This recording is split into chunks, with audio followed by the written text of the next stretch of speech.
The galaxy taught war as an art, humans learned it as a survival skill. Commander Threll of the Vorthan Strategic Command had seen 300 cycles of military training, 300 cycles of molding the galaxy's finest into proper soldiers, 300 cycles of predictable, orderly, sensible military education. And then the humans showed up. Now, you have to understand something.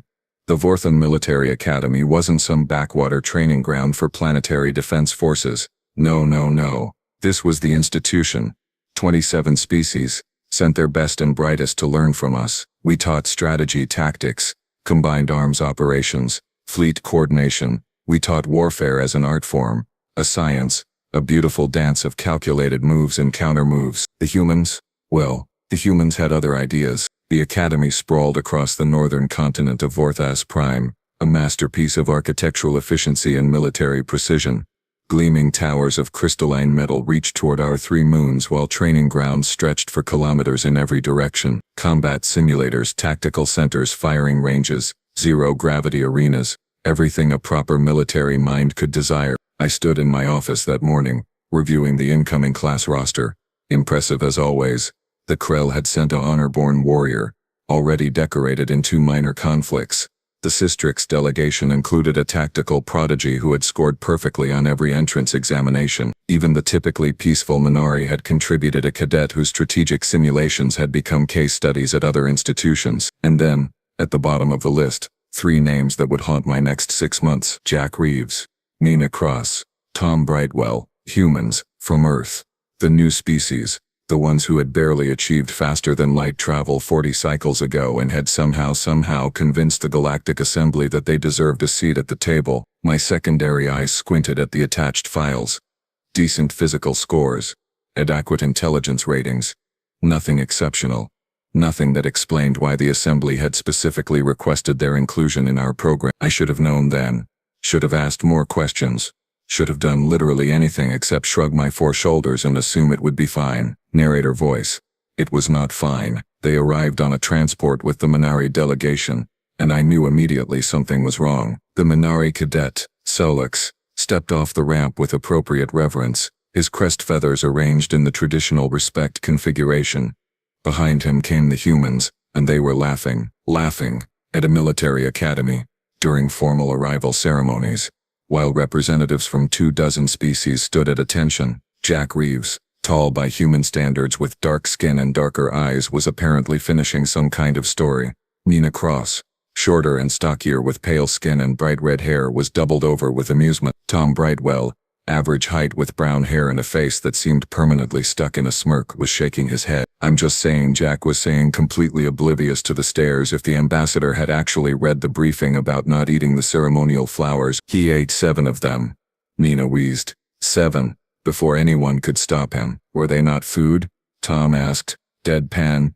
They were on plates. I cleared my throats. All 4 of them. The universal signal for attention among my people. The humans looked up, made eye contact, and then, instead of snapping to attention like any properly trained military personnel, they waved.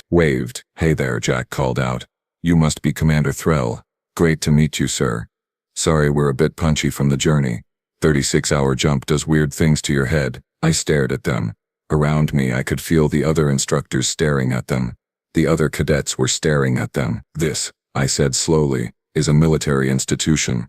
We have protocols, procedures, standards of conduct. Right, absolutely, Nina said, straightening up. Sorry, Commander. Where do we need to be? Formation. With the other cadets. 5th row, positions 14 through 16. They moved to comply, and I watched them go with a growing sense of dread. The Krell cadet, Thornak, edged slightly away from them as they took their positions.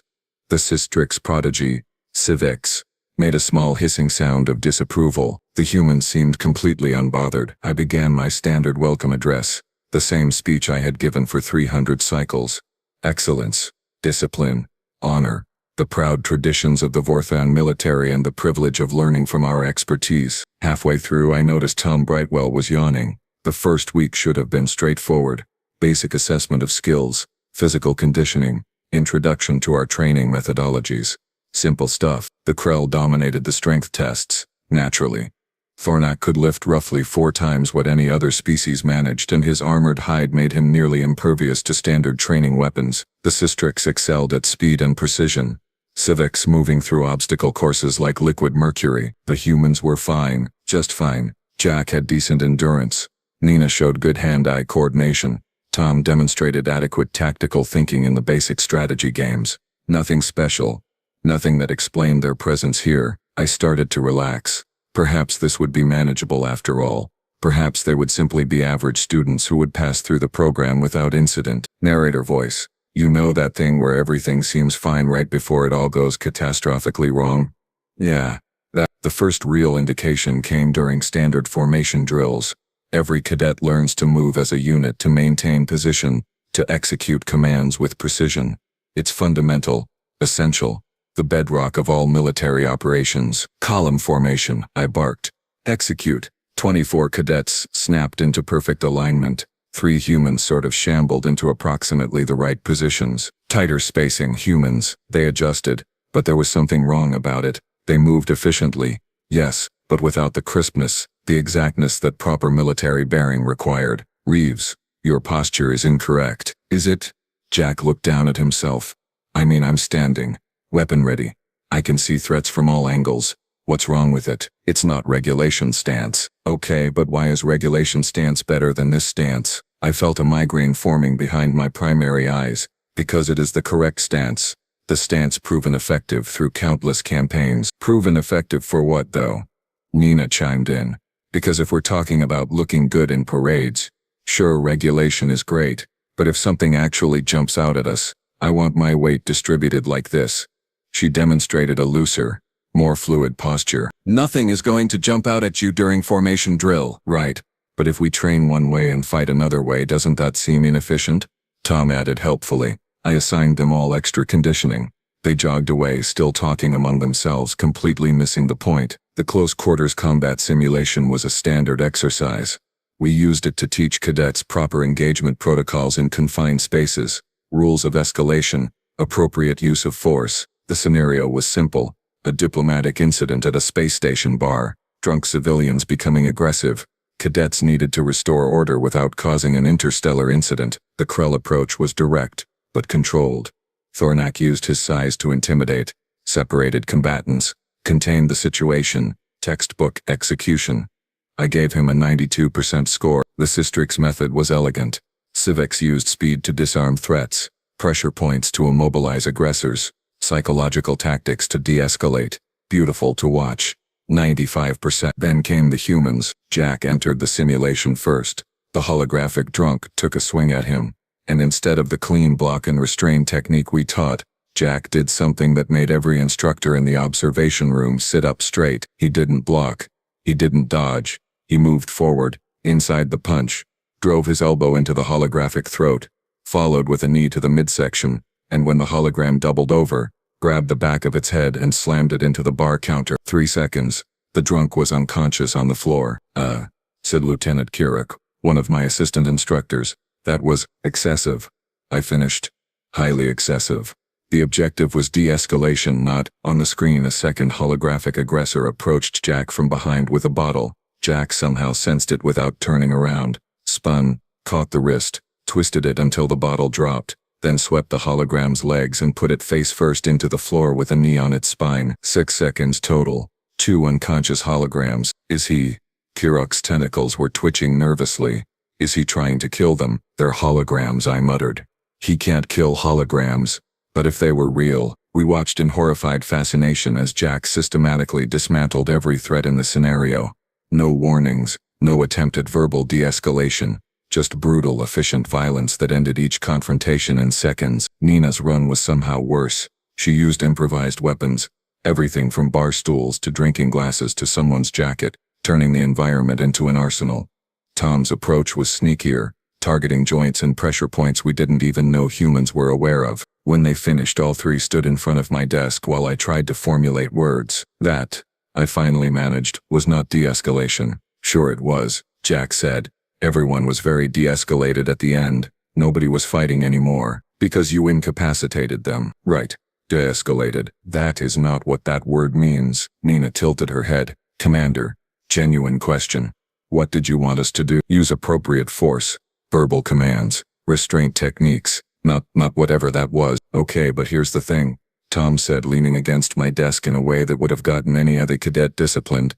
If someone's already drunk and swinging at me, verbal commands aren't going to work. And restraint techniques are great if you've got backup in time, but in a real bar fight you've got maybe 2 seconds before his buddies join in. So you end the threat fast, you end it hard, and you move to the next problem. This was a diplomatic scenario. Yeah, and we didn't kill anybody, Jack pointed out. Everyone we put down would wake up with a headache. That's diplomatic, right? We could have been way less diplomatic. I stared at them. They stared back, genuinely confused about what they'd done wrong. You are supposed to win the scenario according to the parameters. We won. Bars secure. Civilians are safe. Threats neutralized. You are supposed to win elegantly. Oh, Nina said, nodding.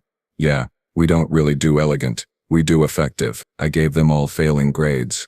They seemed completely unconcerned. The war games were my pride and joy. A massive simulation where cadets commanded virtual forces against each other, demonstrating their grasp of military strategy, logistics, combined arms tactics. The Systrix team executed a brilliant flanking maneuver, using terrain to mask their movements before striking the enemy's supply lines. Elegant. Sophisticated. Exactly what we taught. The Krell team demonstrated the hammer and anvil technique, pinning the enemy against a defensive position while heavy assault units crushed them. Classic. Effective. By the book. The humans took one look at the scenario, huddled together for maybe 3 minutes, and then did something I'd never seen in 300 cycles of running this exercise. They surrendered. Just straight up sent a surrender signal to the enemy forces in the simulation. I was about to stop the exercise and fail them on the spot when I noticed the enemy AI was accepting the surrender, moving forces forward to accept the capitulation. That's when the humans triggered every mine they'd been secretly placing for the past 10 minutes. Wiped out 70% of the enemy forces in one massive coordinated detonation, and then launched an all-out assault on the survivors. That is cheating. I roared into the communications channel. How is it cheating? Jack's voice came back. You said win the scenario. You didn't say we couldn't fake a surrender. Perfidious surrender is a war crime. Is it a war crime in the simulation rules? I pulled up the rulebook. It actually wasn't explicitly forbidden. Because who would even think to do that? It violates the spirit of honorable warfare, Commander, Nina said, and her voice had gone very flat, very serious. With respect, there is no such thing as honorable warfare. There's warfare you win, and warfare you lose. We'd really prefer to win. The simulation continued. The humans broke every convention, every tradition, every expectation. They booby-trapped their own wounded. They faked retreats to draw enemies into ambushes. They targeted command and control first, then logistics, then morale. They fought like the enemy was actually trying to kill them. Because, I realized with growing horror, that's how humans always fought. I called them to my office after the exercise. I needed to understand. Explain, I said, gesturing at the simulation replay frozen on my screen. It showed the moment where Tom had deliberately crashed a damaged transport into an enemy ammunition depot. Strategic sacrifice, Tom said. The transport was lost anyway, crew already evacuated. Enemy depot was too hardened for our weapons, so I used the transport as a kinetic weapon, took out their entire ammunition supply for the southern sector. You are supposed to preserve resources. I preserved my soldiers by eliminating a strategic target, at the cost of a transport we'd already lost. I just made sure it didn't go to waste. I looked at Jack, and the fake surrender saved lives. If we'd fought conventionally, we'd have taken 30% casualties. This way we took 8% and ended the battle in half the time. By lying, by being smarter than the enemy. There are rules, conventions. The Galactic Accords on Military Conduct specifically outline. Commander, Nina interrupted, and something in her tone made me stop. Can I ask you a question? Proceed. How many wars has Vortas fought in the last 1,000 cycles? I blinked all 4 eyes. 17. How many did you win? All of them, naturally. How many species were completely destroyed in those wars? That's not relevant. It's absolutely relevant. You fight wars to win territory, or resources, or political advantages. You follow rules because everyone agrees to follow rules, and at the end everyone goes home and maybe tries again later. She leaned forward. Humans don't fight wars like that. We fight wars to survive. For most of our history, when we fought, it was because if we lost, our entire civilization ended. Total destruction. Extinction. So we learned to fight in ways that make sure we don't lose. That's barbaric. Maybe, Jack said quietly. But we're still here. How many species in the galaxy can say they clawed their way up from planetary predators through 5 major extinction events, survived 2 nuclear wars, and made it to the stars? I didn't have an answer for that. You train cadets to be soldiers, Tom added. Professional military personnel who fight according to doctrines and treaties. That's great. That works in a galaxy where everyone agrees to the same rules. He met my eyes. We can't train to be soldiers. We can only train to be survivors. It's literally all we know how to do. The combined species exercise was meant to be the highlight of the training cycle. Real weapons, real terrain, live ammunition against combat drones programmed to provide realistic opposition. I assigned the humans to a mixed team with Thornak, Civics, and 2 Minari cadets. Figured the other species would keep them in check. The scenario was a hostage rescue. Enemy drones holding position in a fortified structure. Civilian holograms in danger. Extract them without casualties. Standard approach: reconnaissance planning, coordinated assault, secure extraction route, execute. The team moved into position. Thornak took point with his heavy armor. Civic scouted the perimeter. The Minari prepared support equipment. The humans went very, very quiet. I'd learned this was a bad sign. They did follow the plan. Initially, recon was clean. Approach was textbook. Entry points identified. Everyone in position. Then the drones adapted. See, we'd upgraded the AI this cycle, made it more responsive, more challenging. The drones detected the team's positioning and shifted tactics, moving the hostages to a more defensible position, setting up crossfire lanes. Perfect opportunity to demonstrate adaptive thinking. I waited for the team to regroup, reassess, formulate a new plan. Instead, I heard Nina say quietly over the comm channel, "Jack, they're clustering. Tom, north window is exposed for 3 seconds every 40 seconds. Seen," Tom replied. "Thornak, how much do you weigh in full armor?" Jack asked. The Krell cadet sounded confused. 420 kilograms. Why? Because I need you to run straight at the main entrance in about 10 seconds. It is heavily fortified and trust me. Sprint. Full speed. Crash through. They'll focus on you.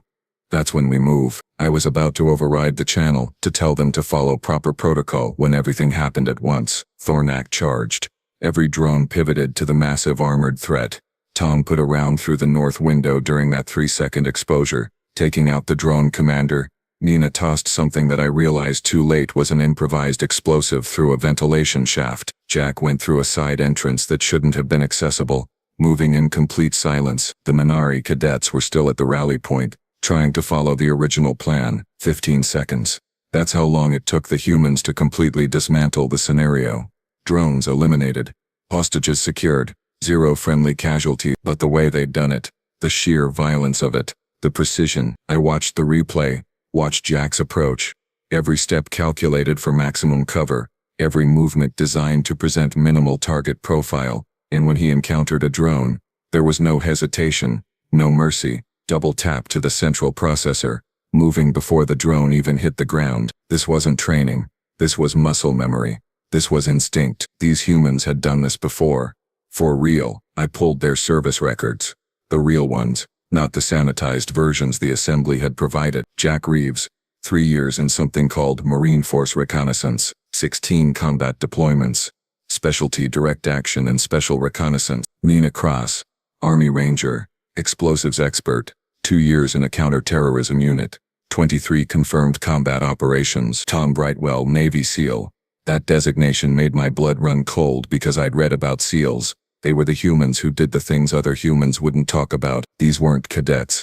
These were veterans.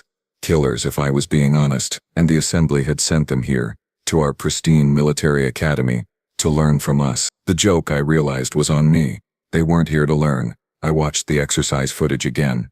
Watched how they moved. How they communicated with looks and gestures. How they turned a chaotic situation into a choreographed dance of death. Every movement had purpose. Every action had been calculated not for points, not for scores, but for ending the threat as quickly and efficiently as possible. They fought like their lives depended on it because I realized, for most of their lives had depended on it. I called them in one final time. No assistants, no observers, just me and the 3 humans. "I owe you an apology," I said. They looked surprised. "Good. So was I. I've been trying to teach you to be soldiers. But you're already something else entirely, aren't you? Jack nodded slowly. Commander, Earth's had organized warfare for about 5,000 years. Continuous, almost non-stop conflict. We've tried every strategy, every tactic, every philosophy of combat. Some worked. Most didn't. The ones that didn't work, those people died and their ideas died with them. What's left is what works. You understand, I said carefully, that what works for human warfare may not be appropriate for galactic conflicts. Do we? Nina leaned back in her chair. Commander, you asked earlier about our wars, about how we fight. Here's the thing about human military history.